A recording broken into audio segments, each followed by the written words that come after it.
Freddie Gibbs, my favorite rapper. Freddie. Close, but not at all.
All right. Freddie Gibbs, my favorite rapper. Freddie. Close, but not at all.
Test, test. I don't know if you guys are getting me now. I got a whole different mic on. I hope you guys are getting me now. Oh.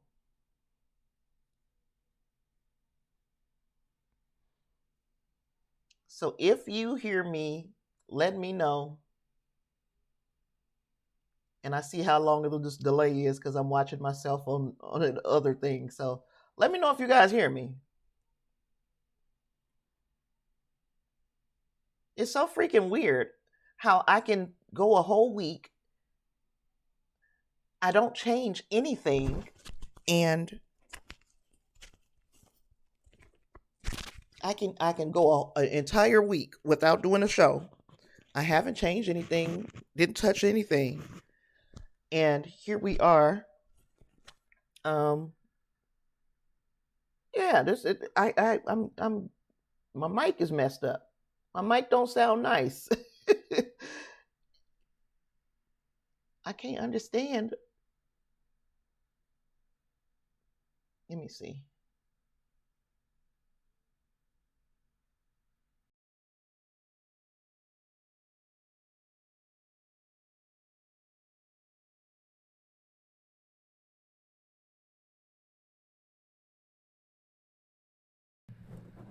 Okay, I think I'm better now. I think I'm better now. I got it. I understand what happened. It was like unplugged for the technology drives me crazy. I appreciate you guys for hanging out and helping me out in that situation. Goodness gracious. It's like it's nothing, gosh, nothing wants to go right when I'm trying to do something different. Um so anywho, where were we? We were talking about Don Cheadle. Okay, you guys, haha, that joke fell Right. a little Freddie. that joke fell a little flat because yeah, I've been over here trying to figure this crap out. Insane. Nobody. I think it was off-screen producer Ashton. I'm gonna blame it on him. He came over here and he messed with some of my settings. If you guys are enjoying watching me fumble around, please hit the like button. Subscribe for more fumbling. I do this weekly. Fumble around. um. So okay. So we talked about John Cheadle. We're gonna talk about that Boston Celtics stuff. It's unfortunate that we have to discuss this because it's a very ugly situation. And the part that's ugly to me is that as fans of this thing, we didn't wait to hear the the news. We got one part of it and we ran with it, and we again. Oh, thank you, David. Yeah, we got one part of the information on this Boston Celtics thing, and as a group, as a fandom, we took it, we ran with it, and we started trying to speculate on who the woman involved was. So if you don't know what I'm talking about, the head coach for the Boston Celtics, Ime Udoka, and Ime Udoka, he of course is famously a former basketball player, NBA player, also the coach now of the Boston Celtics. Had a very good first season with the Boston Celtics last year, where he led them to deep into the playoffs. And he also is known for being the long term partner of Nia Long. So there are a lot of people who will say, dang, this man just had it made. He's got Nia Long. He's got this great job as Boston Celtics, with the Boston Celtics. And yeah, beautiful kid with Nia Long and all of that. So the bottom line is you would think that he would be satisfied, but no, no, just like most, I ain't gonna say most. That's an ugly way of putting it. Just like a lot of athletes, professional athletes, I guess time on the road and being away from their family, things get a little lonely. Ime Udoka decided that he is going to have an affair on Nia Long with a staffer of from the Boston Celtics. Now, this female staffer is said to have been in a consensual situation with Ime Udoka, but I got questions. I got questions, Sway. We're gonna get to Sway a little later, but I got questions, and I am. We were, everybody is trying to figure out. Okay, they're in this situation.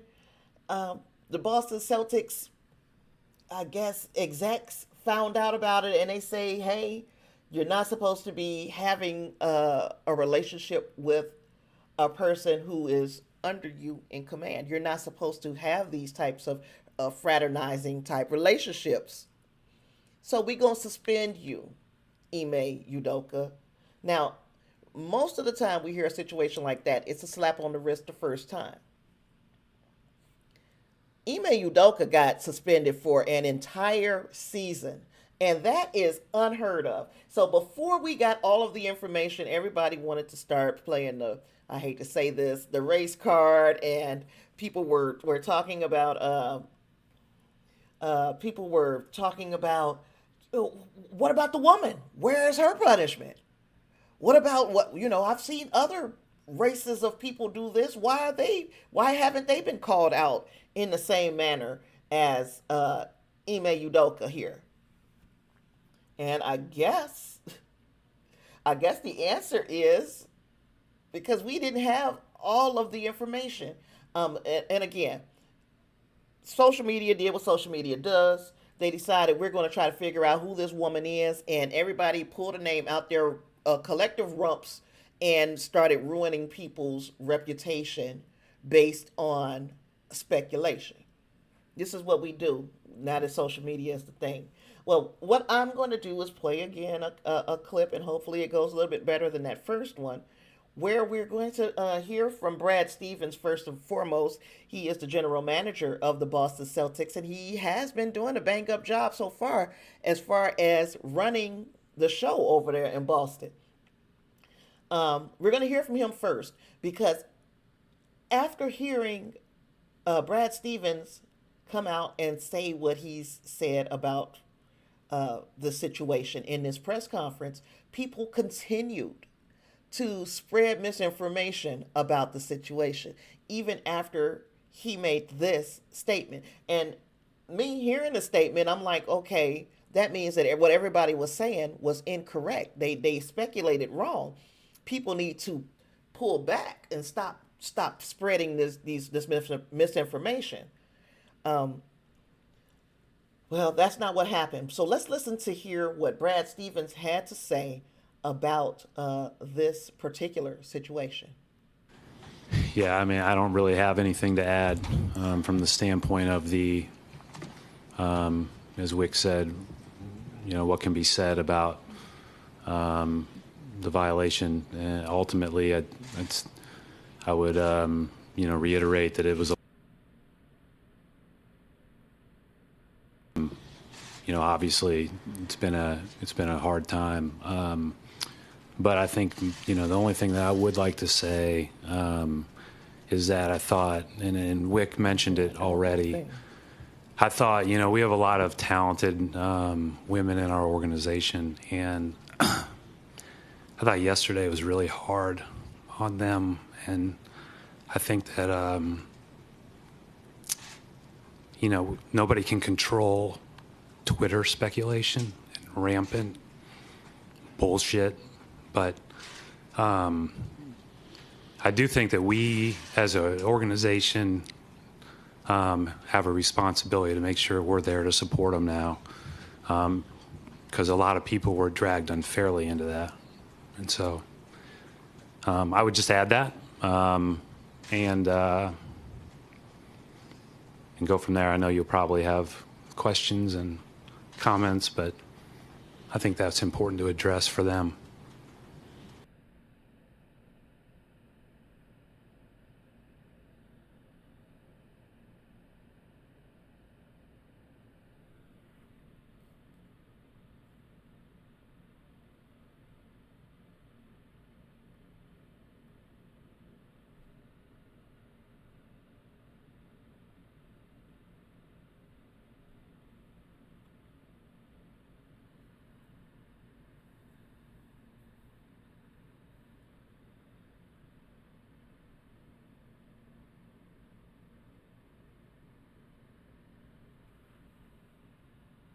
Got you, David.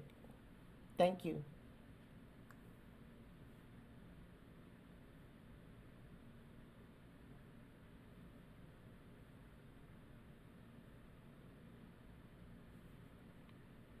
Oh, he's done. Brad is done.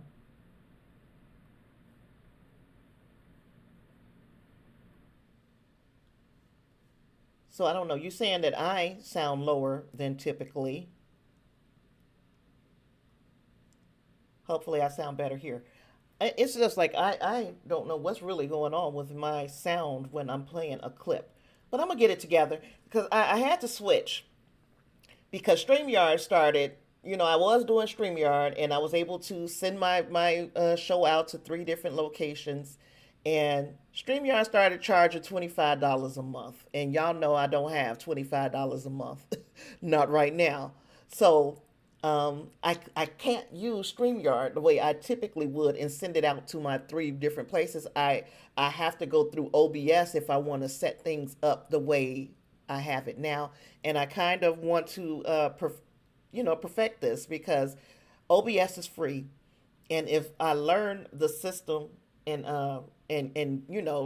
figure out ways to make the show more personal, my own basically, then I'll just use OBS and try to figure out a workaround to send it out to different platforms. But yeah, so Brad Stevens made that comment or made that statement, and he's telling everyone that, hey, y'all need to slow down. You guys are, we got a new coach in line first and foremost. Ime Udoka has made his apologies to the people that he needs to apologize to, and he has accepted his punishment. And, y'all need to calm down. This is Brad Stevens. He's saying basically, you guys need to calm down with the BS. You guys are putting people's reputation in harm's way. You have people who are so crazy, especially these sports fans. They're so crazy about their team, they might feel like, oh, if they're saying this is who did it, then we need to attack her because she was consensual. But we don't know the whole situation. How I know that we don't know the whole situation is really simple. We've got other athletes, former athletes, and the such, stepping out and saying, hey, y'all don't know the whole story. So here is Richard Jefferson on Twitter. He was like, when you guys find out the truth. Now, that was the first thing he put. And of course, we are like, okay, what does that mean? What does it mean when we find out the truth? Well, let's see. He said, once again, that there is more, obviously, to this story. Basically, hey, Reinhardt.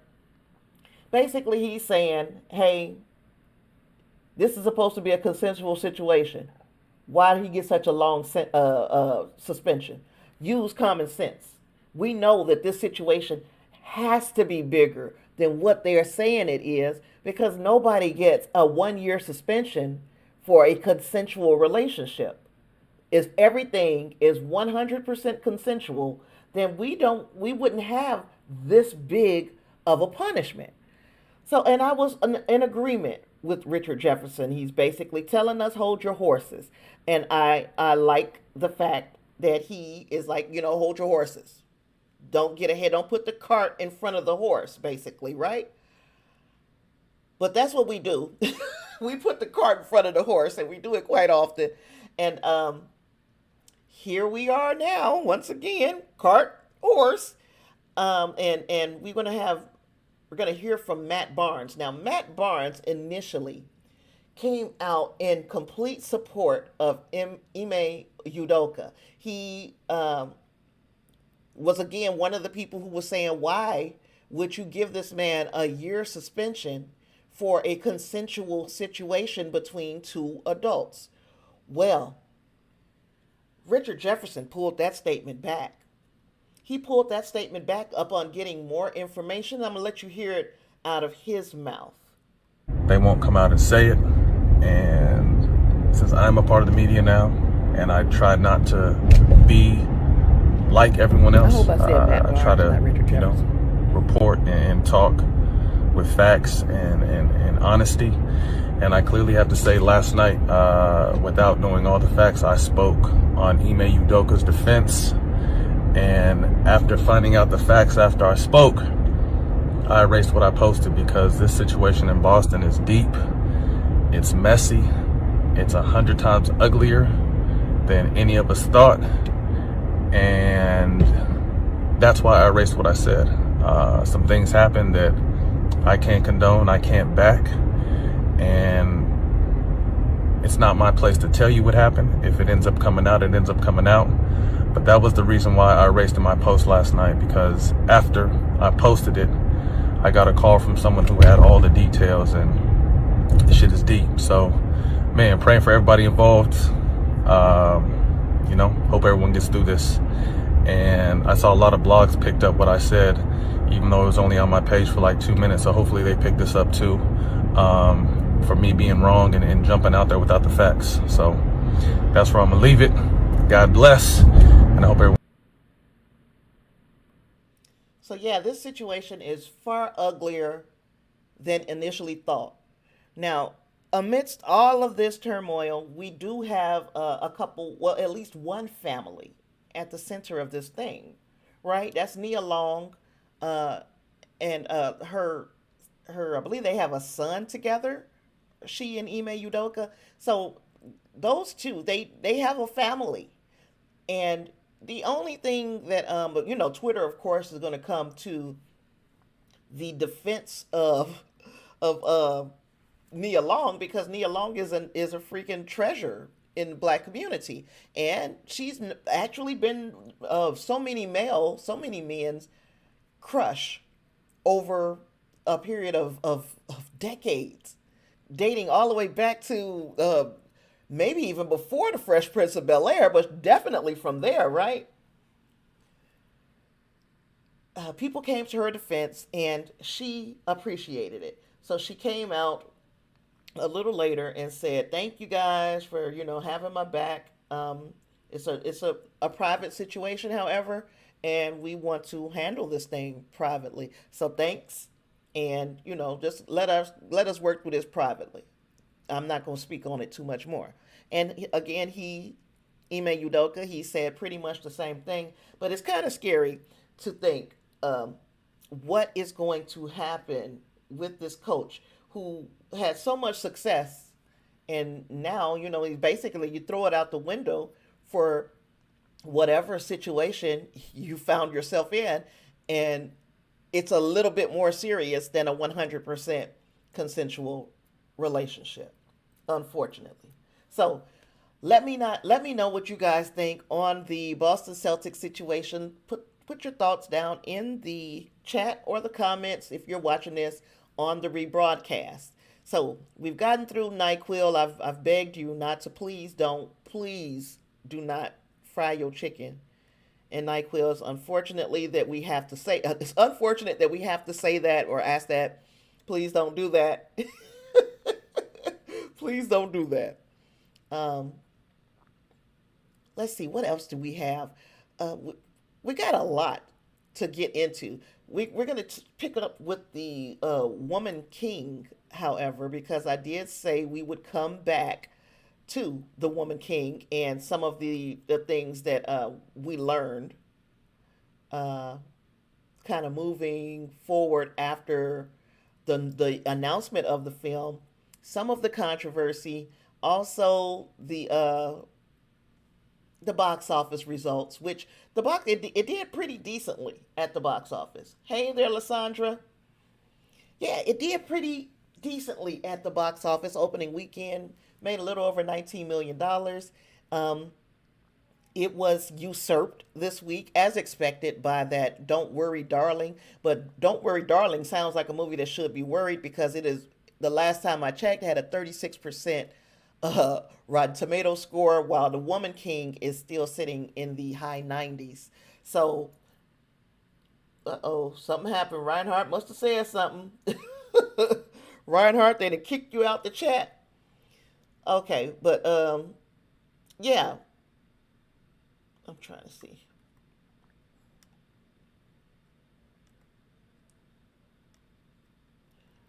But yeah, I'm like we have a movie that has been polarizing, to say the least. There is different thoughts on this movie. No matter how you look at it, people feel some type of way. You got some people like the tweet that I am showing you now who said, "Hey, the movie is fantastic. You need to go see it." And then there are others, who say differently. Those who are saying we don't think that you should see this movie. This movie is not what it do. Yeah, David, I see that Reinhardt got booted, and it doesn't matter what I do, how I filter the bot, tell the bot, look, stop being so rough. The bot still kicks people out. I might just have to kick out the bot. I said I was going to do it, but then there have been times where I've gotten like some crazy stuff, and I just don't, a lot of times you don't want to see that shit. So yeah, I hate that Reinhardt got booted. I hope you find your way back, Reinhardt. But yeah, this Woman King movie, again, it is dividing an audience. It's a polarizing film. There are a lot of differing opinions on why we should or should not go see this movie. To me, I'm going to say, I'm not going to tell you whether or not to go see this movie. That's on you and your conscience, what you can take. But there are people who felt very strongly. And again, I kind of feel strongly because when we look at what Julius Tenen, the person who was part of one of the producers and actors for this movie, he said that they had to fictionalize a lot of the movie, its history, but we have to take a license. We have to entertain people. If we just told a history lesson, which we very well could have, that would be a documentary. I agree with him. But why did we have to base this movie, if we weren't going to tell the true story of the Dahomey Kingdom? Why would you base this movie on the Dahomey Kingdom? Why not just make it a fictional kingdom like Wakanda or something and have a bunch of female warriors? I don't know what the thought process was, why they decided that this was the story that just needed to be told, and we're going to tell it, and then we're going to get mad when people call us on the fact that this movie is not presenting things in a factual manner. I'm not saying it has to. I'm just saying it is almost expected that if the tribe or the kingdom in question, the Dahomey Kingdom, if they sold Africans into slavery, that's something that I'm not saying that they didn't touch on it, but that should be the story. How am I supposed to look at these women and be like, feel uplifted by them when I said, just like I said on Reinhardt's Twitter Spaces yesterday, you sold Gigi and Papa into slavery. How am I supposed to be excited for you? Now, we were talking last week, our friend Reinhardt works in a theater. It's one of his I think it's the second job. So Reinhardt works in a theater, and last week, before I ended the stream, he was saying, "Oh, it's pretty dead. Nobody is, really here for movies. Period. It was slow."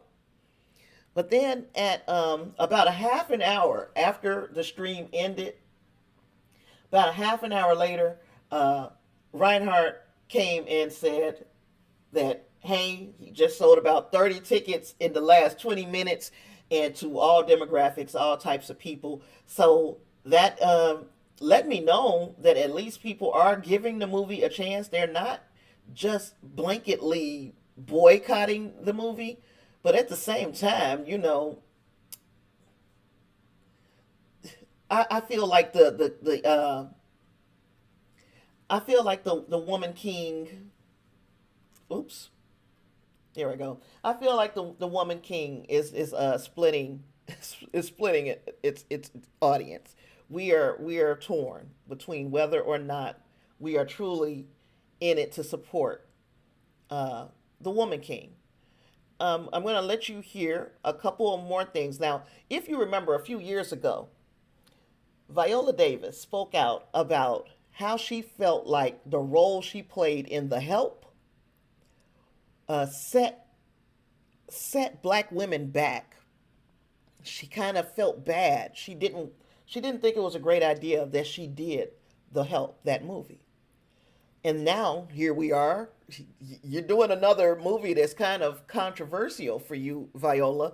But I want to hear what Viola had to say when she featured on The Breakfast Club last week. So let's listen to what Viola had to say. I'm going to give everybody an opportunity to speak their piece on this, and we want to hear from Viola Davis. When I went to Africa, I saw the why. That's what I saw. I saw the why. And I can't say that I'm not still in search of, because I'm not African. So I don't know what tribe I'm from. I still don't know that. I don't know that I'm Zulu. I don't know, what my great-great-great-great-great-grandfather could have done. But I just know that there's something else out there that I was, that America has not given me. Okay, David, I have not seen it. I have not. Davina, a friend of the show, Davina, saw it and she enjoyed it. She enjoyed it, and she felt like it adequately addressed the transatlantic slave trade. In her opinion, she felt like it was a great movie. You need to see it. On a scale from 1 to 5, she gave it a 5. And she said, in her opinion, it satisfactorily addressed the role that the Dahomey Kingdom played in the transatlantic slave trade. But then I think about a person like Lupita Nyong'o. And we know Lupita Nyong'o is a freaking treasure. She's a flippin' treasure. We love her. Black community, Hollywood in general, loves Lupita. When you have a movie like this, usually you would see her. She would be a no-brainer, one of the first selections to be in this film. But the problem was she didn't want to be in the film. After being offered a role in this movie, Lupita Nyong'o did her due diligence, checked on the history of the Dahomey Kingdom. Actually, I'm going to let you hear it from her because it's a very powerful, powerful clip that I'm about to play you of Lupita. This is prior to her saying, I wouldn't be able to do this role.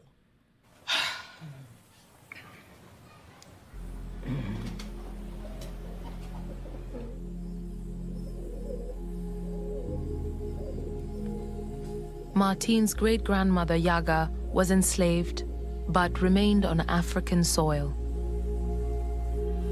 On the beach at Ouida is a memorial. It bears witness to the fate of thousands of prisoners that the warrior women captured by order of the kings to be sold to Europeans into the transatlantic slave trade.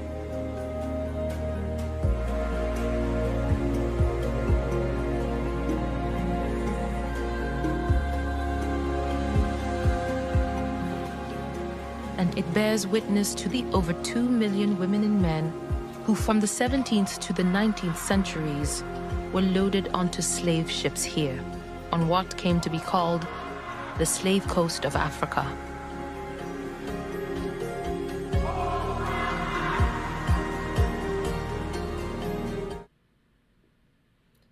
So in my opinion, that's very powerful. And I don't know if I let it finish. I think I did. In my opinion, that's very powerful. Extremely powerful. That she felt like this was something that she could not abide by.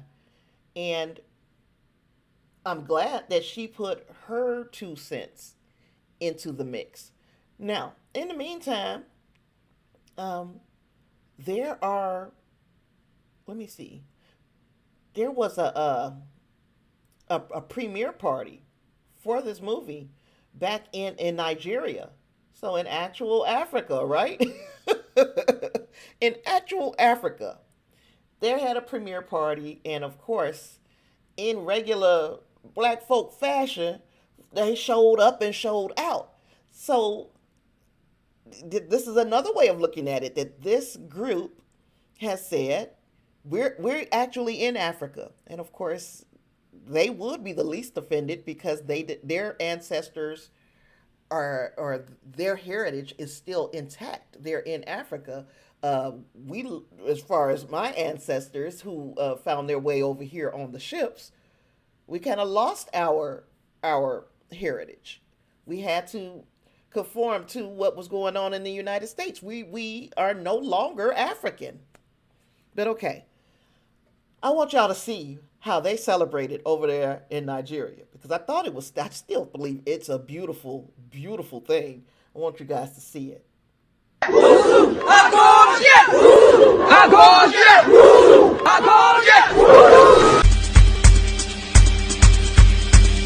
know who take my power, my power, my power.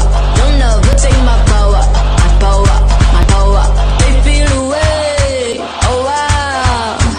They feel away, oh wow. Don't know who take my power, my power, my power. Don't know who take my power, my power, my power. They feel away, oh wow. They feel away, oh wow. I was always in the lead. Who you wanna be? I'm who they wanna be. BEAUTYE. Never seen so much rage from a queen. Rage from a queen. Queen so strong, thought she was a machine. Girl, your dream Sinclair regime. Turn to the max and forget vaccine. Refer to me as a goddess. I'm tired of being modest. 100 degrees the hottest. If we're being honest, Ebony antibiotics. Black people win. They say we're being demonic. Angel in disguise. I hate I have to disguise it. Why you gotta despise it? Rich in your mind. That's why I make deposit. Carry all the power. It's time to realize it. Don't know who take my power. My power, my power. Don't know who take my power, my power, my power. They feel away, oh wow. They feel away, oh wow. Don't know who take my power, my power, my power. Just beautiful. Just beautiful the way they came and showed out for the Woman King. Now, and this is going to be my, I guess, last words on this, the controversy and the such. The reason why a lot of people had an issue with doing this movie, I'm sorry, it was written by a couple of white screenwriters, women, and of course, I believe that their intentions are pure, but there is always going to be someone who says, you know what? Because we watched this movie and now we know this story, it's black people's fault. It's Africans' fault. It's Africans' fault that they were enslaved. It's black folks. It's all y'all fault. And this is why some folks were saying, hey, this is why we don't want to have these conversations in mixed company. Now, just in case you think that people are saying that and they are, they're wrong, that people won't feel like, oh, this is our opportunity to absolve ourselves from all guilt. Just in case you think that that is not what some folks will do, I want to introduce you to this lady that Don Lemon was talking to the other day that kind of pissed me off. This whole entire conversation pissed me off. And this is why I fall on the side of the argument, the Woman King argument that I do. Of course, I'm not going to tell you what side because I don't want to influence you. If you want to see the movie, see the movie. If you feel like you can't, don't. But this lady right here, her words, she ought to be ashamed of herself. But I'm going to let y'all hear it. Well, this is coming when, there's all of this wealth and you hear about it comes as England is facing rising costs of living, a living crisis, austerity budget cuts, and so on. And then you have those who are asking for reparations for colonialism, and they're wondering, $100 billion, $24 billion here and there, $500 million there. Some people want to be paid back, and members of the public are wondering, why are we suffering when you are, you have all of this vast wealth? Those are legitimate concerns. Don Lemon's face. Well, I think you're right about reparations in terms of if people want it, though, what they need to do is you always need to go back to the beginning of a supply chain. Where was the beginning of the supply chain? That was in Africa. And when across the entire world, when slavery was taking place, which was the first nation in the world that abolished slavery? The first nation in the world to abolish it. It was started by William Wilberforce, was the British. In Great Britain, they abolished slavery.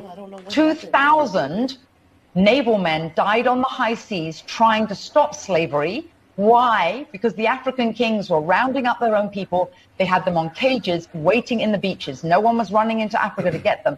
And I think you're totally right. If reparations need to be paid, we need to go right back to the beginning of that supply chain and say, who was rounding up their own people and having them handcuffed in cages? Absolutely. That's where they should start. And maybe, I don't know, the descendants of those families where they died in the high seas trying to stop the slavery, that those families should receive something too, I think, at the same time. It's an interesting discussion, Hillary. Thank you very much. I appreciate it. We'll continue to discuss in the future. So remember the impact of the supply chain crisis on the economy during... Yeah, that man looked like, what in the world? What did I just walk into? What? He didn't know what she was going to say. You brought that up and you didn't know what she was going to say. Now, I'm laughing, but it's not funny. She literally said that the African people need to pay reparations to the British folk. Did you hear that? Oh, and this is why these conversations probably should not be had in mixed company. Excuse me, guys. I'm going to take a sip. I'm going to take a sip of my water here before we get into the Flash.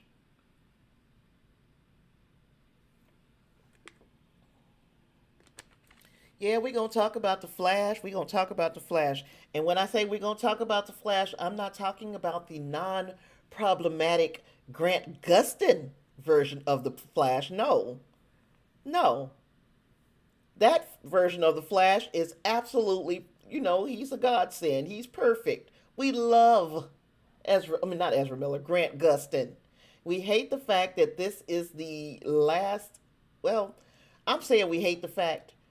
It's kind of time for him to hang it up for the Flash on the CW.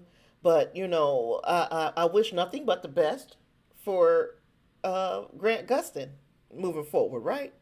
So we're not talking about the non-problematic Grant Gustin Flash. That's not what he's fine. We still love him. Yeah, I love him. I don't know about you guys. No, we're talking about the same Flash that we've been talking about for weeks now. We've been talking about him for legitimate weeks. And I got to pull up an article. It's an IndieWire article, but it's referencing an article that was done in Variety magazine. I don't have a Variety magazine, not Variety, Vanity Fair, a Vanity Fair magazine subscription. So that's that article, that the write-up about Ezra Miller was behind a paywall. So we just have to basically get somebody to summarize it for us. And I felt like I would use the summary that was presented by IndieWire. So let's see what IndieWire had to say about Ezra Miller and his Messiah complex. And let's just read it. I'm going to read this one, okay? First and foremost, we got Ezra Miller, who is famously the DCEU Flash. Also, a very troubled young person who they are non-binary, so they have the they them pronouns, and I'm going to struggle with that, but I am trying very hard to not misgender Ezra Miller. Ezra is taking Facebook's metaverse and DC's multiverse quite seriously, per a new report. Now, Vanity Fair published an investigative piece chronicling the Flash star's ongoing arrest and recent apology, citing mental health concerns. Per Vanity Fair, Miller, who identifies as non-binary and uses they/them pronouns, has been struggling with various mental health issues for more than 2 years, since the 2019 divorce of their parents and the 2020 COVID-19 pandemic. Miller has been arrested for disorderly conduct and harassment, and then second-degree assault, and received a felony charge for burglary in August. The perks of being a Wallflower alum has also been at the center of child endangerment accusations, including allegations of grooming teenagers starting at age 12. Now, I'm going to stop there for just a second about the grooming and the ages of the people that he allegedly is trying to groom. The reason why I'm going to stop there is because Ezra Miller is part of a band as well. Very talented kid, right? So they're part of a band as well. And a couple of years back, they wanted to have a concert for their band, but they only wanted people under 21. You had to be 21 and under to go to this concert, and only people over 21 were only welcome if they were accompanied by a minor. Now, that might not sound weird to anybody else, but that sounds weird as hell to me. It's weird as hell that you have a stipulation that you want basically saying you want all the minors that you can get to come to this concert unaccompanied. What are you trying to do? Why would you want a bunch of minors to be around you unaccompanied unless you were trying to influence them in some way? I'm sorry, I know that I'm taking a few leap, but to me, that's probably what it is. Especially since we've got these grooming allegations of teenagers starting at age 12. Then you got this guy who wants to be around a bunch of freaking kids. Again, reading the little release that he did on Instagram announcing Sons of an Illustrious Father's Revenge, a new kind of show. Attendees must be 20 and under. Anyone over 21 must be accompanied by a minor.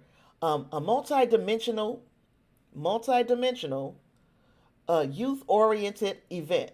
Music, politics, art, identity, vulnerability, accessibility, self-expression, and strength. If you don't fit in, if you do fit in, if you want to fit in, if you'll never fit in, we want you there. $5 at the door, so it's a cheap show. And if you want to attend and have particular accessibility needs, we're gonna even let you come in or accommodate your any accessibility needs that you might have. That's scary to me. It's scary to me that Ezra Miller wanted to have this type of event with a bunch of kids.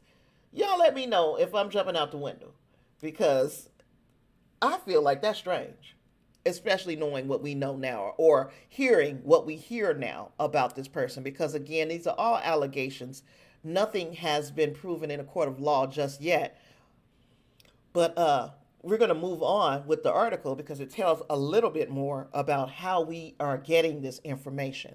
So The child engagement accusations, including allegations of grooming teenagers starting at age 12.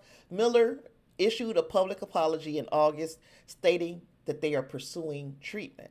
Now, a source in the new Vanity Fair report claimed that Miller believes themselves to be a Christ-like figure, fated to wed an 18-year-old environmental activist, Toccata Iron Eyes, whose parents requested a court-issued protective order against Miller, stating in court documents that the actor met Toccata 6 years ago when they were 12 and Miller was 23.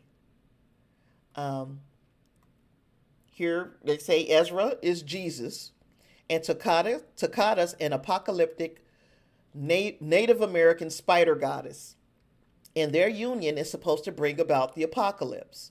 A source from Miller's compound in Vermont, dubbed The Mountain, told the outlet. And that's the real reason everyone is so opposed to them being together. So basically, they have it in their mind that, no, these people don't have a valid reason. It's not because I've been grooming you for almost a decade, Toccata. It's because they know that our union, when we get together, the apocalypse is going to start. That's fucking weird, y'all.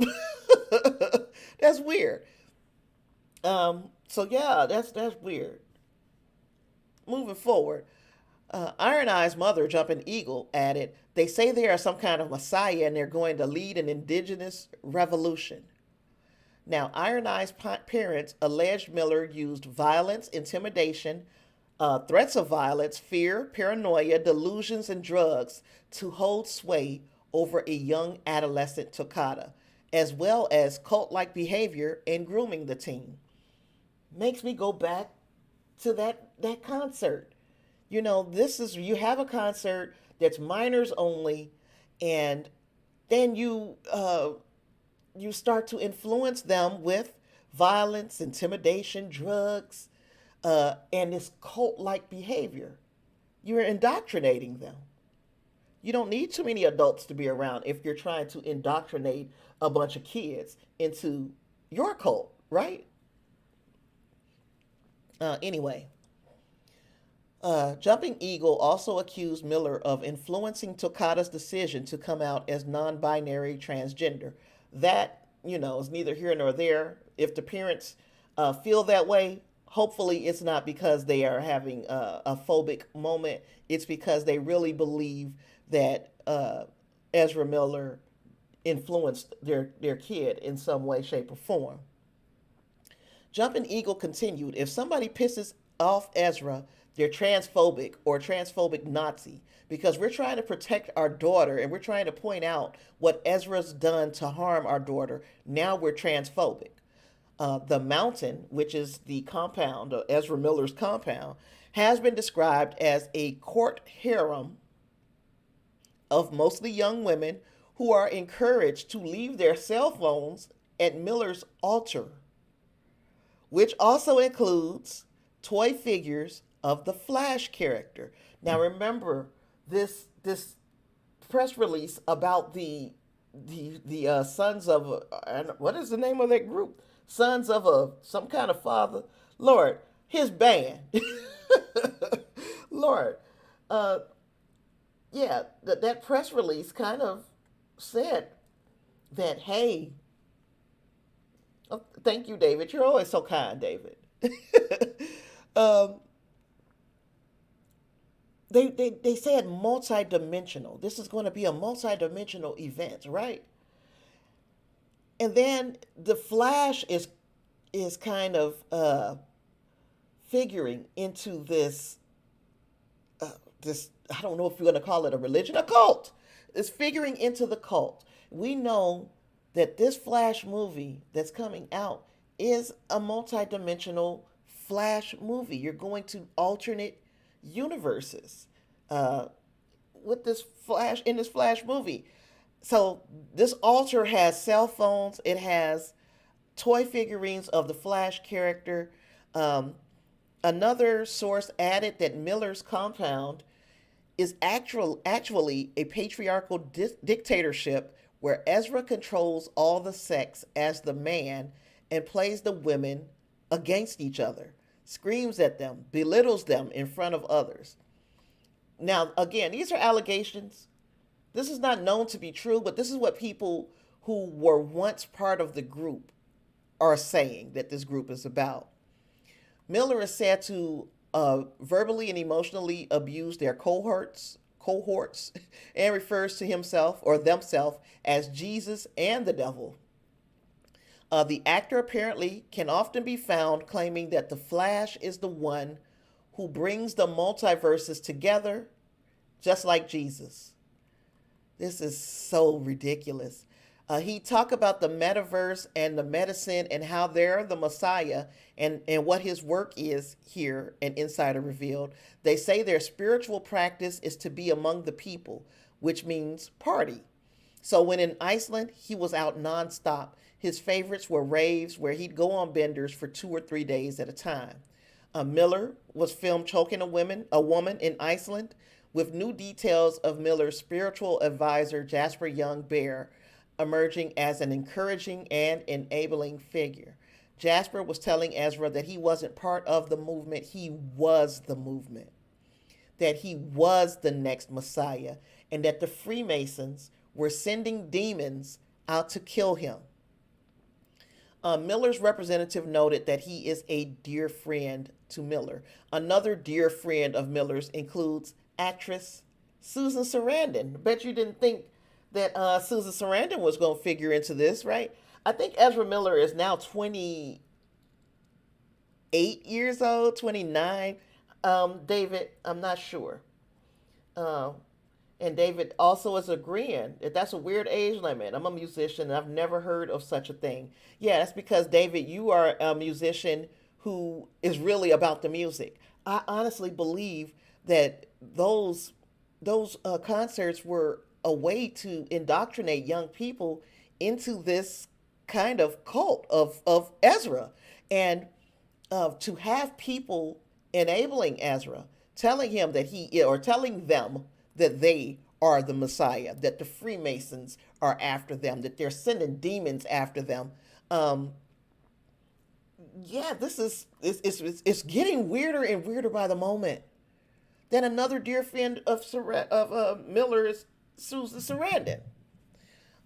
Now, the same source that was giving Vanity Fair all of this information, said that Miller was demanding that Susan Sarandon come pay tribute to his altar because she didn't invite him to a dinner party. That's freaking weird. Miller's spokesperson added that Miller's consistent drug use is not the issue. Mental health is the issue. I think it could be a little bit of both. And shared the matters leading up to their recent mental health concerns were a combination of complex, stress-related issues. Sources continue to claim Miller would coerce at-risk children with visions of grandeur and promises to make them famous. He was telling these kids, you're going to be in my band. See, David, this is what we're talking about. You're going to be in my band. I'm going to produce your album. This is some R. Kelly type shit. And you can run my music studio. Whether they were visual artists, DJs, kids that were in college, or sometimes kids who might have been homeless, he would recruit them in a period of vulnerability. One of the things that they said that they were looking for in that concert, I'm going to go back and read that again for you. In fact, let's do that now. Just so you can remember that was part of the deal, that this kiddie concert, they wanted to be vulnerable, to talk about multidimensional ish. This is all lining up with what these informants are basically saying. It's not hard to believe that this is what his intentions were with these kids.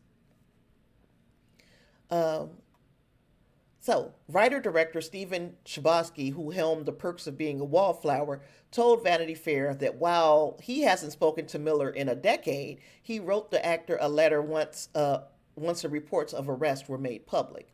I hope Ezra finds the light they shined so brightly back when we shot the movie, Chbosky said, because the kid I met was a remarkably magical person. And people saying that about Ezra Miller, saying that they were a magical person, is probably feeding into that Messiah complex.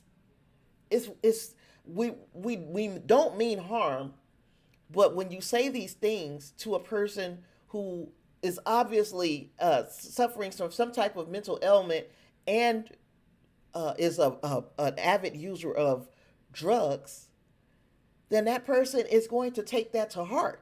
So Chbosky said that the kid he met was a remarkably magical person, and I always like to believe that that person is in there, and I hope that they can find the help that they need. So that is the story of Ezra Miller's now pretty much God complex that they have. It's a weird it's a weird complex. Shades of Michael Jackson, David. Yes. Let me make sure I'm not unplugging myself again. Shades of Michael Jackson, shades of R. Kelly, shades of a lot of these kind of cultish groups.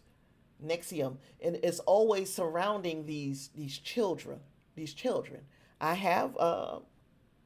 got issues when you are trying to take advantage of kids and their vulnerabilities and their naivety, how naive they might be about the ways of adults.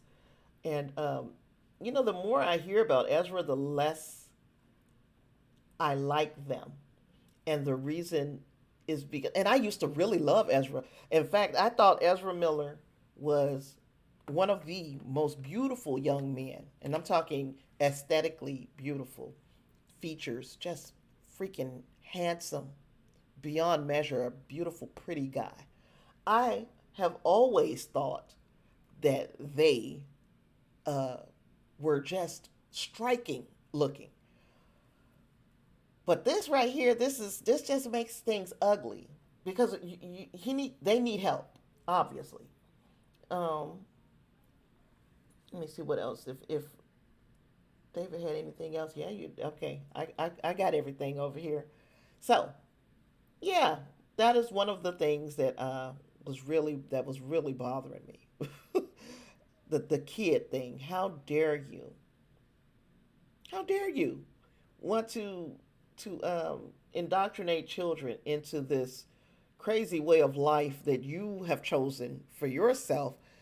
This, I'm going to be the Messiah. Takata Iron Eyes is a spider goddess, and the Flash is a multiversal Messiah, Jesus. It's just weird. It's just weird. Let me know what y'all think, because I know I've talked and I went on for quite a long time about Ezra, but I think Ezra deserved that little bit of that little bit of attention in this moment. Let me see. I'm trying to see how long I've been going. I guess a little bit over an hour. We got some more to get to. One of the things we've been hearing about is some sequels coming, some unlikely sequels, some sequels that I didn't think we would ever get. And yet here we are. We're getting Constantine, Karate Kid, and other films, yes. So yeah. Oh, Clarence, hey there, welcome back. I didn't know if you were gone or what, but first you heard of it. Yeah, that's weird, man. it's just weird, and I'm concerned about it, really, because, and I know that I said I was going to move on. We could continue to talk about Ezra for just a second, because Warner is dead set on bringing this movie out, and I can understand it. I get it. It's a blockbuster. You spent a lot of money making this movie. It's tested very well with test audiences. You want to put this movie in front of people, but this person is obviously troubled. So I don't know if it's a good idea anymore to put the movie out. Y'all let me know how you're feeling. Yes, Clarence, there will be another Karate Kid. And a lot of people are having those types of questions, the same questions that Clarence is having, like, what? Another Karate Kid? Some people are having those questions because we got Cobra Kai. You've already had a remake of Karate Kid, the one with Jaden Smith, and then we had the franchise, the earlier franchise with Ralph Macchio and Pat Morita. So we had the earlier franchise. We had the Jaden Smith one-off movie. We had Cobra Kai, which is doing fantastic. People are loving Cobra Kai over on Netflix. And now they're saying, okay, we're going to do another freaking Karate Kid movie instead of maybe doing a Cobra Kai movie. So let's see. I can't see.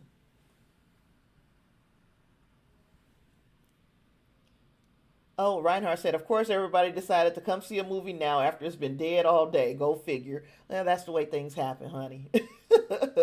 David says, you couldn't write this and get people to believe it is stranger than fiction. The Ezra Miller story is the gift that keeps on giving. At some point, that's going to be a movie. And that movie is going to be bonkers. That shit. Clarence says, Cobra Kai is amazing. I've not watched a single episode of Cobra Kai. Not one.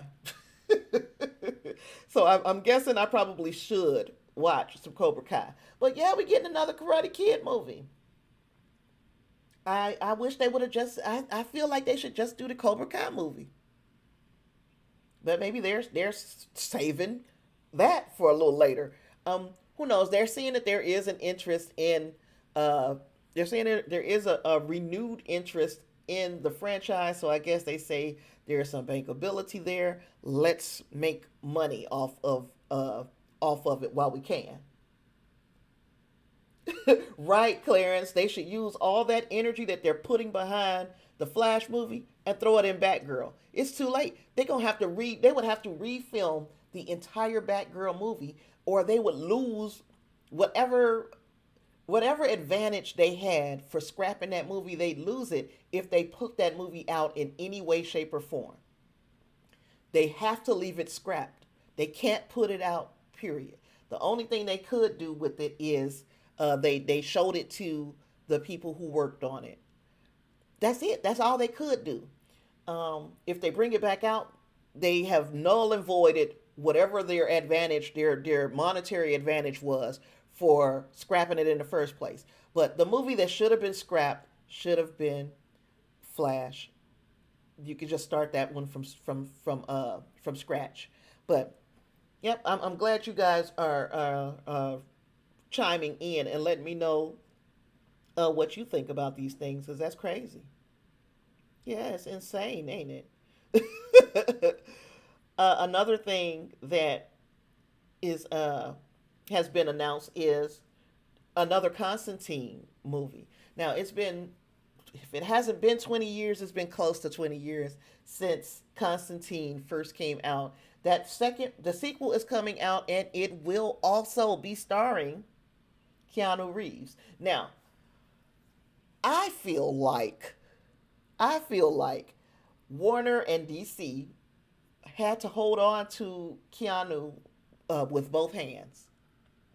By any means necessary, they had to hold on to Keanu and not let Marvel come and scoop him up for a couple of years. You know, if Marvel is going to get Keanu, they say you're going to get an old Keanu. You're not going to get Keanu where he is right now. We're going to keep him busy for a little while. And tactically, that's smart because Keanu Reeves comes with his own built-in fan base of people who just love him. They just love him. I love him too. Shoot. And you start thinking about Keanu Reeves and the bankability of this actor. He's been bankable since Speed. Y'all remember Speed? That's when I fell head over heels in love with Keanu Reeves in that movie, Speed, and Sandra Bullock. But yeah, we're getting prepared for another, a Constantine sequel, and I do believe that it was just a strategic move to keep Keanu out of the MCU. Y'all let me know what you think down in the comments. Because, yeah, I'm trying to see what else I got. Oh, we got some film announcements and other film announcements, basically. Oops. The other film announcements that we have coming up is, just the regular stuff, the stuff that we've been looking for and been looking forward to for some times. We've got the rest of 2022's movie releases up here for you to see. There has been a few changes, and I don't think, that some of the changes we've already covered with one another. We know that Aquaman, Shazam, we know none of that is coming. We ain't getting none of that, right? Y'all remembered that, right? Okay. So, also those Sony Spider-Verse movies, to include Madam Web and what's the other one? Kraven the Hunter. Those two movies, those dates have been shifted as well. I can't say what's going on there. What I hope is going on is that Morbius flopped so epically that they said we need to make sure that moving forward, these movies are top tier. Because Morbius, I finally saw it. Morbius is total trash, just garbage, hot steaming pile of trash. Wow, it was garbage. I was upset. I was mad that I even watched it. I was just like, wow, I didn't even watch the post-credit scenes. The movie was so terrible. I had to go back and like, oh, I forgot about the post-credit scenes. God. So we got some movies, and you can see the Amsterdam, things that I've been looking forward to. I'm sorry. Halloween ends. Of course, Black Adam. We're just a little over or a little under a month away from Black Adam. That Weird Al Yankovic story, I'm kind of interested in that a bit. Let me see. The Fablemans, not so much, but I heard good things about it. Steven Spielberg's movie. Now that Black Panther Wakanda Forever, of course, you know that I'm looking forward to that one. The Whale is with Brendan Fraser. And I think I'm looking forward to it. I think I want to see it. Constantine. David is asking about Constantine. Shia LaBeouf. No, it is Keanu Reeves, the movie. I don't know if it was a TV show had Shia in it. But yeah, they're doing Constantine with Keanu Reeves again. Yeah, they're doing a sequel to that movie that came out 20 years ago. Right. So yeah, and then Avatar: The Way of Water, that's the big one that I'm looking forward to. If you didn't know, Avatar came back to theaters this week. Was that this week? Yeah, Avatar was re-released. Now we know that Avatar is sitting at the top, like way up there of movies that have profited or grossed the most at the box office of all time. This movie is back again at the box office. They have restored it or made it 4K, and I think they remastered it a bit. Put it like this: this is for a new generation of people who are going to be exposed to the Avatar movies, the Avatar franchise. So they have to start from the beginning, right? These kids some of them never saw Avatar on the big screen. So, some people have never seen Avatar on the big screen, and they're getting their opportunity now. The movie is back, and it could very well get all the way back to the top of and be the highest grossing movie of all time once again. Clarence says he still hasn't seen Morbius, and Lysandra said it was a hot mess. That movie was a complete flaming bag of you know what. They could have, it was garbage. Now, I'm not going to tell you not to watch it. I want you to watch it. I like to talk about garbage movies like this. You know, Angus famously knows that I love a garbage movie every now and then. Thank you also, Angus. Angus has been a supporter as he has joined the stream team on Facebook for 2 months now. So Angus, thank you. And then of course, Clarence has been a supporter for well over, it's pushing 2 years at least now. So thank you also, Clarence, while I had that on my mind. Okay, so anywho, yeah, I think what they need to be doing over there at Sony is trying to figure out how they could avoid the mess that they made of the movie Morbius. They made a mess out of that movie. They made a mess. And they ought to be ashamed of themselves putting that movie out there like that. It was garbage. And then it went to the top of Netflix. Like it was for a day or two. It was the #1 most watched film on Netflix. And Sony actually started thinking about putting it back in the theaters. That movie continues to be bad. People watched it on Netflix because it's a fucking train wreck. And a lot of people didn't go to the movies to see it. So they're already paying for Netflix. They're going to watch it on Netflix. They didn't watch it because they enjoyed it or loved it, Sony. They watched it because they heard about how bad it was and they just wanted to see for themselves. I am one of those people. I'm a movie person.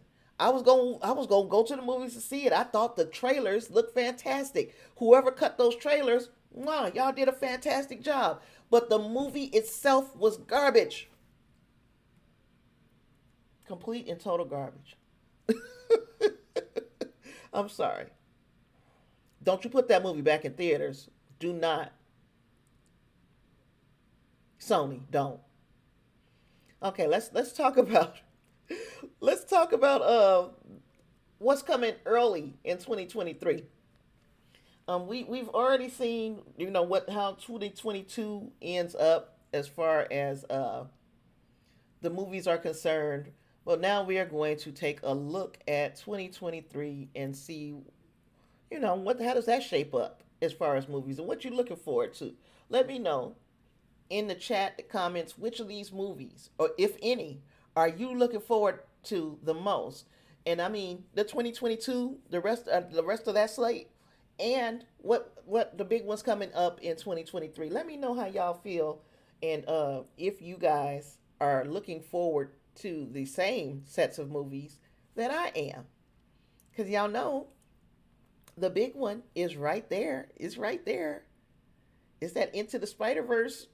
This is the one superhero movie, feature film length movie that Sony did fantastic. Sony, thank you. Thank you for doing Into the Spider-Verse. Into the Spider-Verse. Thank you for doing it. It was fantastic. I loved it.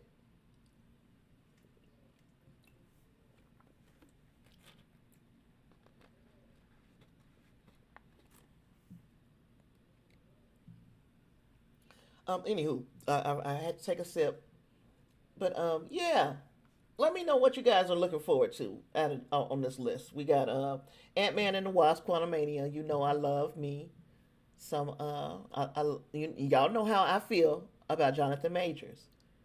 Jonathan Majors, man, he got so buffed. He got so buff. I guess he's got buff like that for the Creed movie. and it just is working out that that's how he's gonna look for for Ant-Man, I guess too. Man, he got super buff for that Creed movie. He really looks good.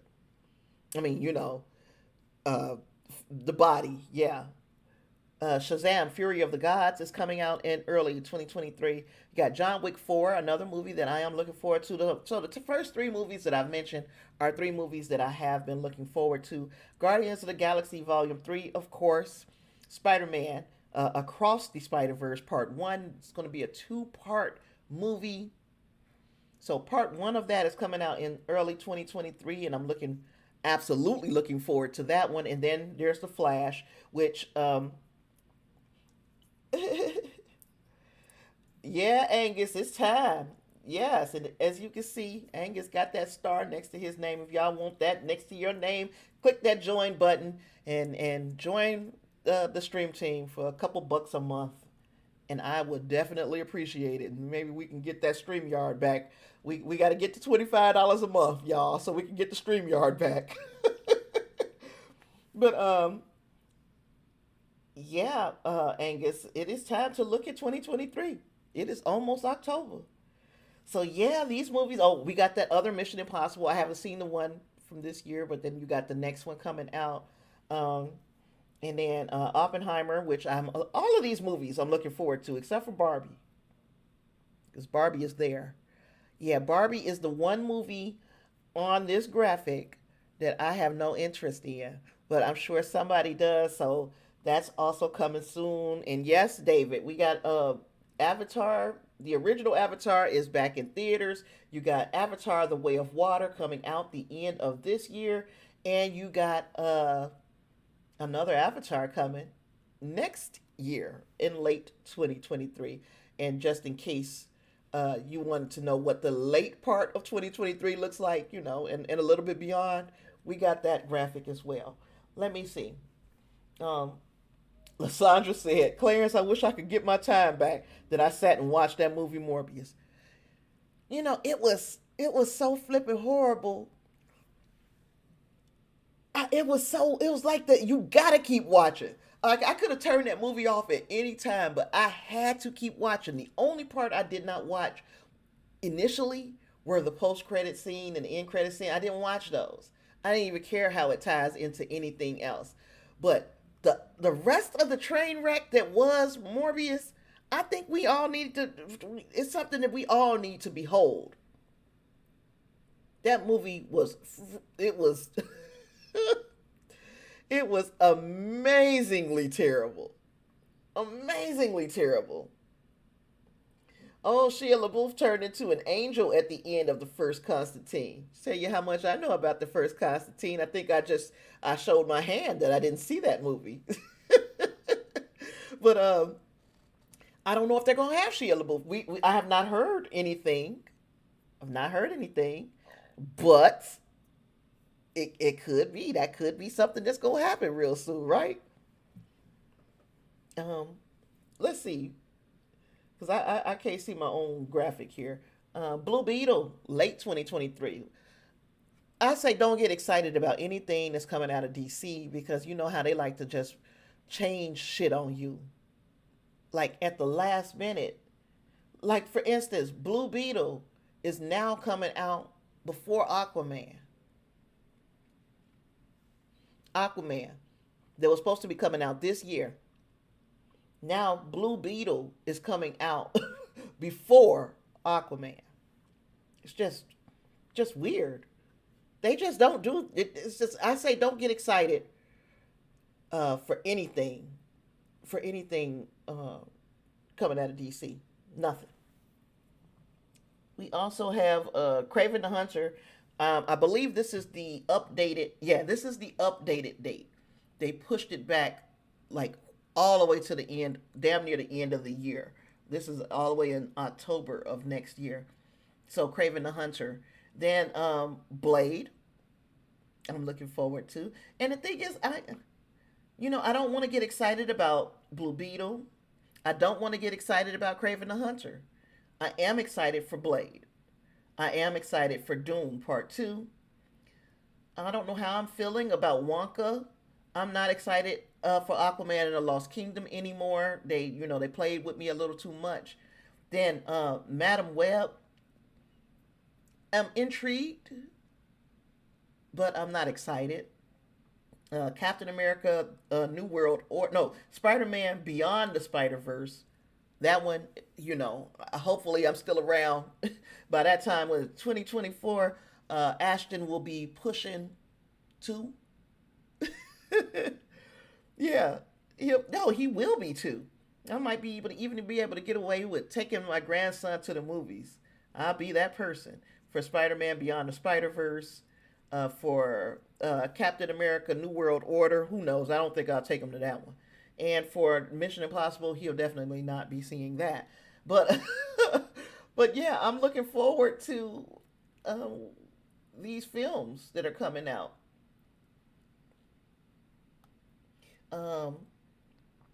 Let's see. David says The Amazing Kreskin gave Morbius a bad review. I am in complete agreement with The Amazing Kreskin. Whoever Amazing Kreskin is, you are on the right track, bro. Because that movie was horrible. It was horrible. But again, watch it. If you have not yet watched it and you have access to what is the name of Netflix, please watch that movie. Please watch it. Because it's terrible. Okay. I'm trying to see. Do I have anything else that I wanted to talk about? We had a lot to talk about today. Oh, I never talked about Sway, did I? I didn't talk about Sway. How could I have forgotten? That is the thing that's on the thumbnail, Sway. David, you're looking forward to Ant-Man as well. I think that's going to be a good one. Yes. Yeah, I don't know what I was thinking about, y'all. I forgot about Sway. Let me see. Where's the other? Yeah, I thought, if you don't know what I'm talking about, y'all remember back in the day, there was a time when Sway was interviewing Kanye West, and the conversation about starting your own clothing brand came up, and Kanye just went all the way off. Now, this has been at least, it's probably about 8 or 9 years ago that the original Sway. Okay, I know y'all think I'm so silly. The original Sway video came out about I say it had to be like 9, 10 years ago at least.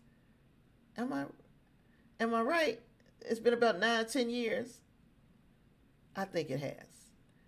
But anywho, turns out that after all of that time, well, you know what, before we even get to that, I'm going to let you guys hear the original Sway Kanye conversation about this. So just listen. I am the #1 most impactful artist of our generation. I am Shakespeare in the flesh. Walt Disney, Nike, Google. Now, who's going to be the Medici family and stand up and let me create more? Or do you want to marginalize me till I'm out of my moment? Or why don't you empower yourself and don't need them and do it yourself? How, Sway? Take a few steps back to go. You ain't got the answers, man. You ain't got the answers. Kanye. You ain't got the answers. You ain't got the answers, Sway. Kanye. I've been doing this more than you. Doing what you more ain't than got, me? Come on, chill out. You bro. ain't got the answers. Kanye, you ain't got the answers. I'm asking you. You a ain't been doing the education, bro. You ain't been doing the education. Kanye, calm down. You don't have the answers though, calm down. because you trying to give me advice about something. You ain't got the answer. You ain't spent $13 million of your own money trying to empower yourself. Yes, but I spent hundreds of thousands and putting out clothing lines at a smaller degree. All I'm asking you, and it ain't no Ralph though. It ain't Ralph level. Let me ask you this: I'm asking what's the name of your clothing line? We don't know. Kanye. You know what I'm saying? Because I lost money, but that's not exactly. And I could lose money on a higher level too. Don't think just because I got the most or the least money. Let me finish my question, dog. Man, man. Let me hear the question. You don't have man. the answers. I'm asking you for the answer. It's a question. Why is it that you can't? You have money. I just told you I lost the money because I did not have the knowledge of how to do it the right way. So you don't have the money to do it. That's your answer. You ain't got to turn up, man. This ain't no fucking show, man. I'm talking to you as a homie. No, it ain't no homie, man, because the thing is, the bottom line is, man, everybody, you ain't got to turn up like you ain't got no hold up. You hold up. Ain't no hold up. Listen, bro. Ain't no hold up. It ain't got to be no hold up. I'm asking you a question. Ain't no hold up. I'm asking you a question. Ain't no hold up. What do you mean it ain't no hold up, man? We here talking as civilized people. I'm trying to understand your world because when I go to your concert, I'm curious about what you're saying. I don't know. That's why I'm asking you the questions. Well, I'm explaining to you what it is. Okay, but you ain't got to turn up on me man to man, dog. Fuck these mics. We could turn all this shit off. You ain't got to do this. It's cool. I love you, bro. But you ain't got to turn up. Don't try to embarrass us.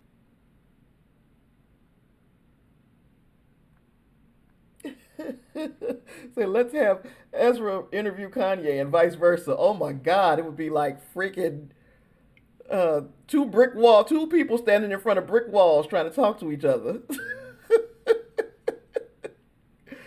Oh, okay. So after all of that, who got the answers, Sway? You don't have the answers after all of that. Here we are in 2022, and I talked about last week how Kanye has pretty much, he said, working with other, forget working with other brands or other, what is it, not brands, like the stores. Forgive me for not being able to figure out what word I'm trying to say, but he say, okay, I'm not okay, let's see. He said, I'm not going to be down with other people. I don't want to work with the Gap. I don't want to work with Adidas. I don't work with nobody. I'm going to do things for myself. And now you have to admit that Sway was right all along. That likeness. Oh, we got some new lawyers. We really had to level up and show them who's the new boss in town. He now plans to sell the Yeezy brand directly to consumers, something he argued about with radio host Sway back in 2013. Or why don't you empower yourself and don't need them and do it yourself? How, Sway? Take a few steps back to go. You ain't got the answers, man. So Sway, almost 10 years ago, said, man, why don't you do it on your own? Was he right? You know what? I will go ahead and say Sway had the answer. I know people are gonna be like, no.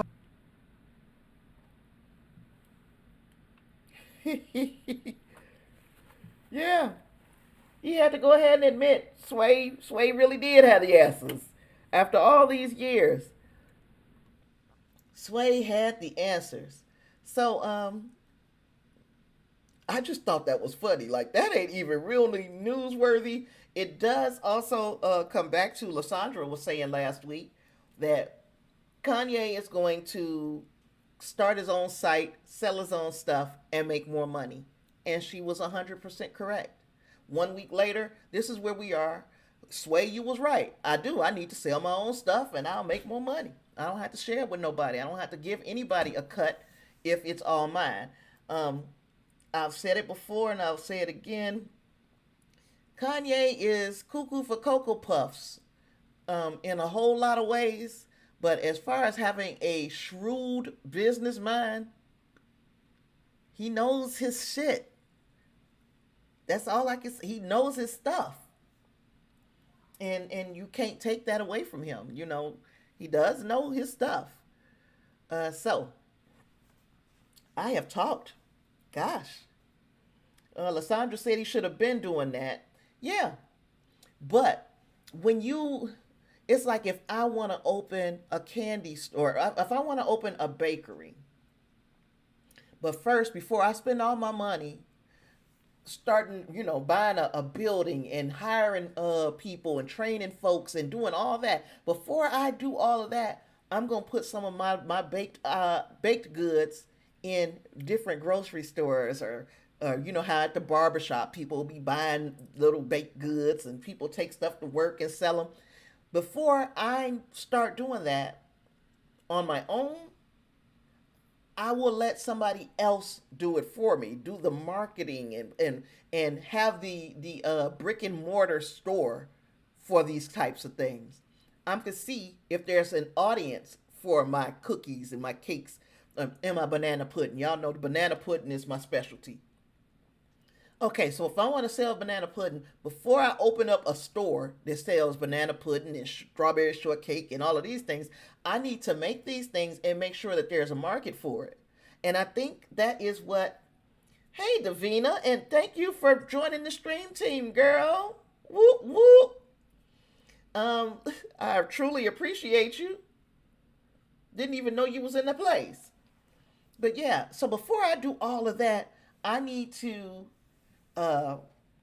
make sure there's an audience. There's a market for my banana pudding and my strawberry shortcakes and my chocolate eclairs and the such. So I put it in these different places, and then I go back and I keep seeing, okay, how much, what's selling? Okay, yeah, that's selling. All right. And okay, what's selling over here? Oh, I see, that's selling. So so now we get to know what I need to have, what I need to inventory. That is what Kanye used Adidas for. That is what Kanye used the Gap for.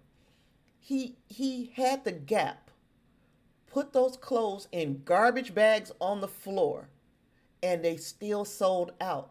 He was just trying to see basically how far people would go to get a Yeezy, some Yeezy clothing. Oh, Lysandra, how you join the stream team is right there in underneath the video. There's a box that says join. You click on join, and you will be you'll be sponsoring the show. You will be another sponsor. Hey there, DDD. And David says, the amazing Kreskin is almost 100 years old, a mind reader. Oh, and truly amazing performer. Watch some of his clips on YouTube. You will be amazed. You had me at almost 100 years old. As crazy as it sounds, I love old people. I just love them. I love them to death. I do. Oh.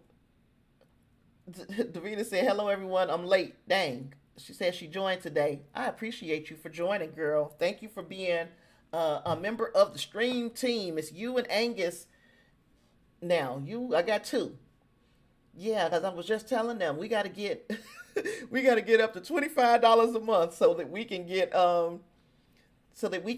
StreamYard back. But until then, I'm kind of liking this setup, guys. But I could push it through StreamYard and put it to Facebook and to Twitch, because I lost people when I lost the ability to go to all three places. So anywho, what else was I going to say? What else was I talking about? So yeah, we didn't talk about Sway. We didn't talk about Ezra Miller. We've had a good conversation, y'all. Yeah, you were real late today, though, D. But I appreciate you for joining us, for being here. Everybody, if you're here, can you please hit the like button? Please, at least, if I got 5 people watching, I got 3 likes. So maybe if I had 5 likes, I'd be a little happier. So yeah, but yeah, if y'all don't have anything, and I'm trying to see what you guys got. Oh, that's what I was talking about, David. I like old people. Y'all know that you can see how crazy I am about Steve Martin, about Martin Short, about Patrick Stewart. Crazy about these old people. James Earl Jones, Morgan Freeman. I'm crazy about old people. I just love them. I just want to take care of them. I just want, to fix some tea and coffee and crumpets and sit and talk and get all their knowledge. So when you tell me that man is almost 100 years old and he does all these things on YouTube, I'm going to look him up.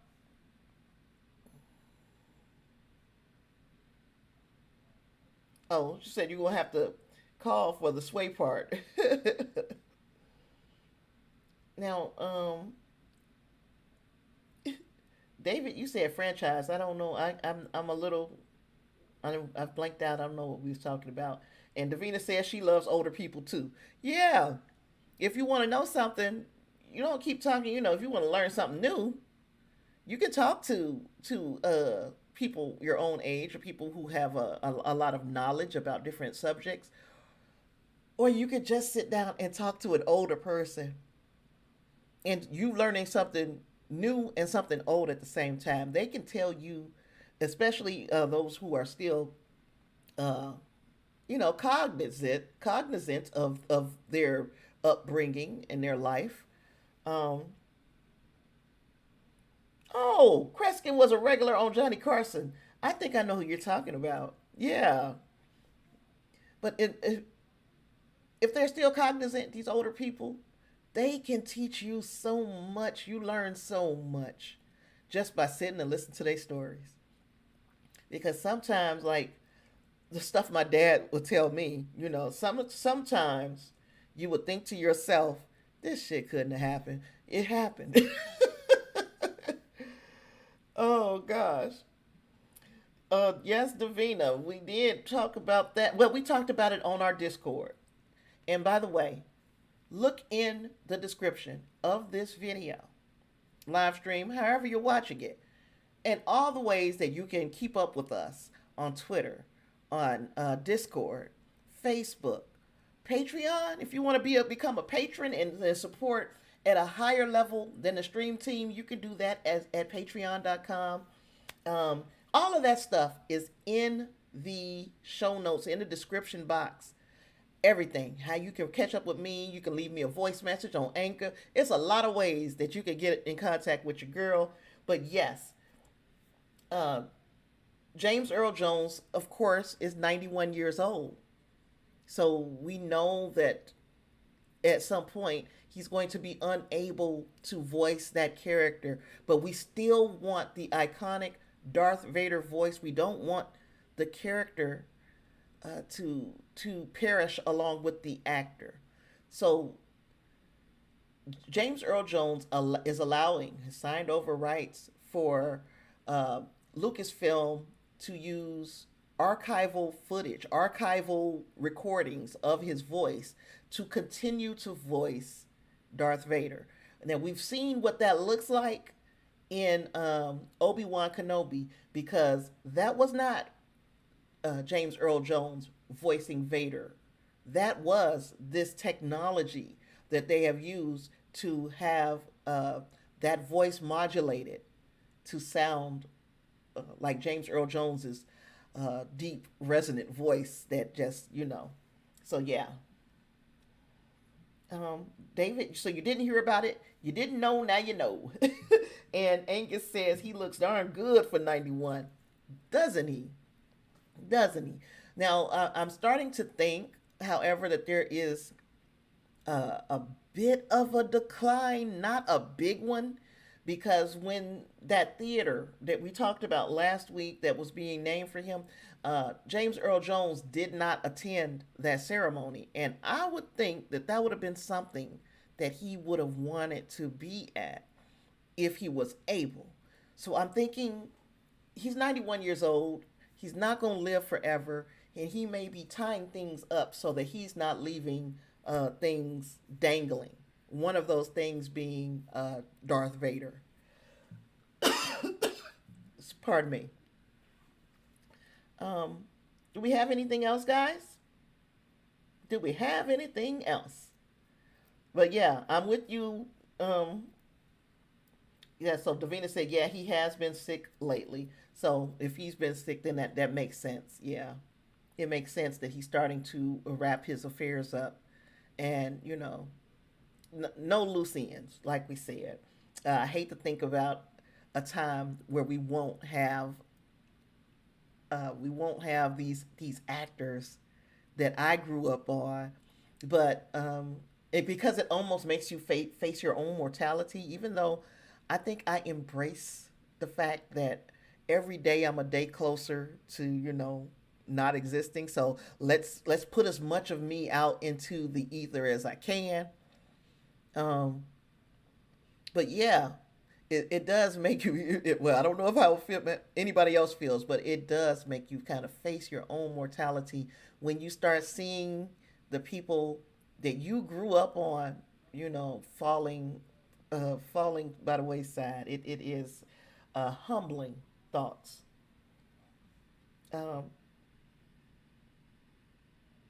David said, there's a great song called Banana Pudding by Southern Culture on the Skids. I probably need to find that because my son loves banana pudding. So for his birthday, I got to make a big trough. Not just like, oh, we're going to make a small. No, I got to make a trough of banana pudding. And I might play the song Banana Pudding. Banana Pudding. I don't know what that song is, though. Reinhardt says, I want to thank you for you and Clarence coming on my first stream on Twitter. Thank you so much. I enjoyed Twitter Spaces yesterday with Reinhardt. Reinhardt is now putting his voice out there. And, the first step is just doing it, just hitting record, right? And that is what Reinhardt did yesterday. He did this thing, Star Trek 24/7 on Twitter Spaces. And Clarence and I, along with Reinhardt, had an excellent conversation yesterday. We talked for a good hour. It was fun. It was informative. I got to hear, everybody's voice. So, you guys are used to hearing me talk. But I got to hear Reinhardt and Clarence. We got to actually just hold a conversation. It was good talking to you guys. I truly enjoyed it. So thank you for putting out a new platform for us to hang out, Reinhardt. And hopefully everybody else will join us the next time Reinhardt has a stream over on Twitter. Now, also, if you want to know, like if Reinhardt puts that invitation on Twitter and you guys are not on Twitter, you can follow Reinhardt, of course, on Twitter. Or if you're following me, then I will repost it.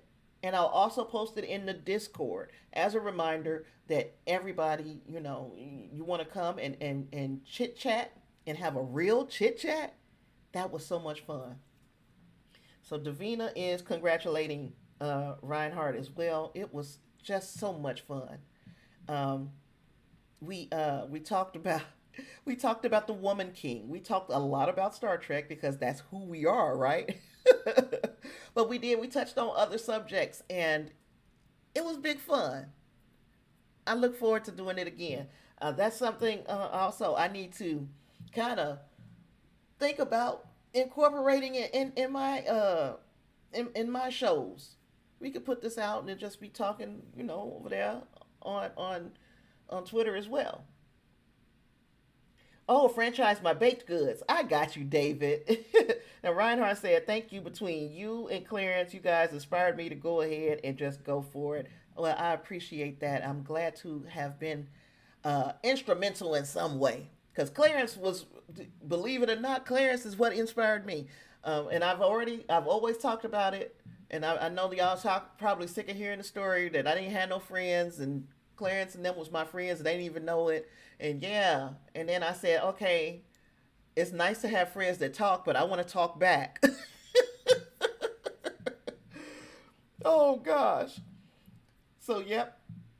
If you can, so I wanted people who could talk back, and so then I started talking, and and now I got friends, y'all are my friends.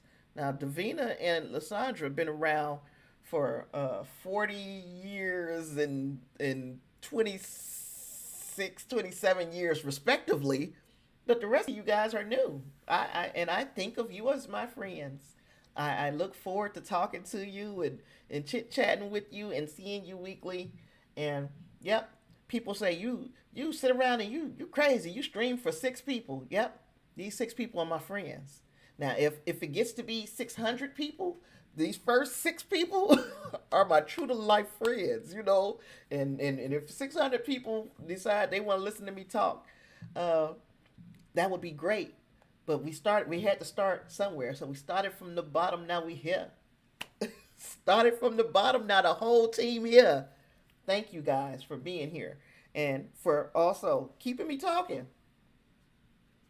Hopefully we inspire somebody else as well.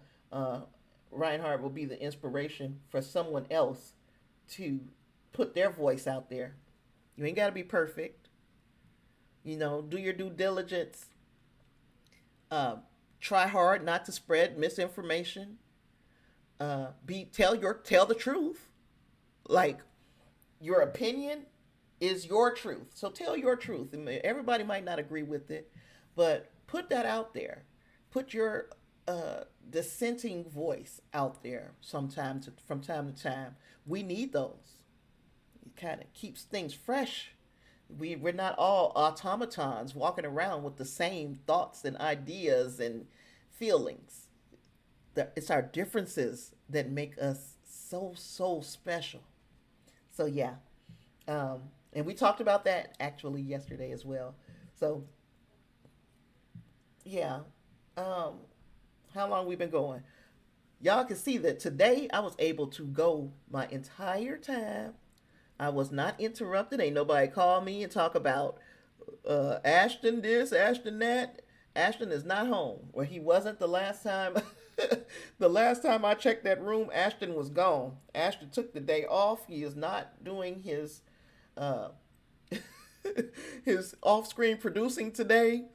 And we were able to get some things done. Of course, he would have wrapped this situation up a long time ago. Ashton would have if he were here. So so I'm glad he's not. I can continue to talk for a little while. Ta-dum. You guys remember that last year Netflix did their fan event called Ta-dum. Well, today was Ta-dum. I didn't cover it beat by beat because last year I think I tried to cover it and they kind of fucked me. I want to say they pulled my stuff down off of YouTube, and I really don't have time for playing these games. But what I am going to do is some of the trailers and some of the posters that I liked, that I saw, that came out at the Ta-dum event. I'm going to share those things over on my social medias. So again, if you guys would like to keep up with us during the week between the weekly wrap-ups, then just look in the description and there are a myriad of ways to keep up with the crew. Also, I got so many things and I'm trying to balance, I guess, Ashton and then stuff that I got to do and how far I want to take the podcast. You know, I've got ideas and I'm trying to figure out how to implement them with the changes that have come in my life, you know, with this baby, because I'm telling you, it feels like I had a baby. It really does. So, yeah, but there are some things that I've got on the horizon that hopefully you guys will be excited for when you hear about them, because I am excited to bring these things to you, hopefully, potentially. And, you know, if you guys think that there is anybody who will enjoy these types of conversations, this commentary, share the show with people.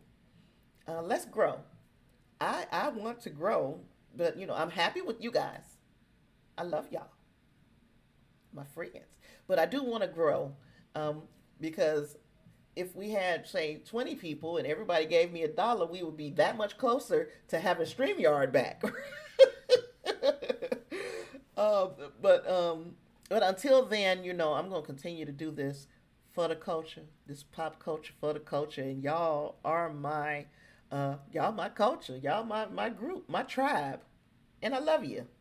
And with all that being said, I'm not gonna continue to ramble on. If you guys don't have anything else, I don't see any more comments popping up over here. Let's make sure I ain't leaving nobody out. I'm not.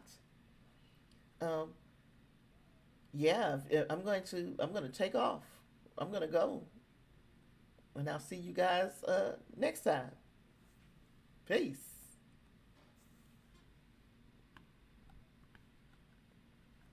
If I can go ahead and I just got to hit end broadcast.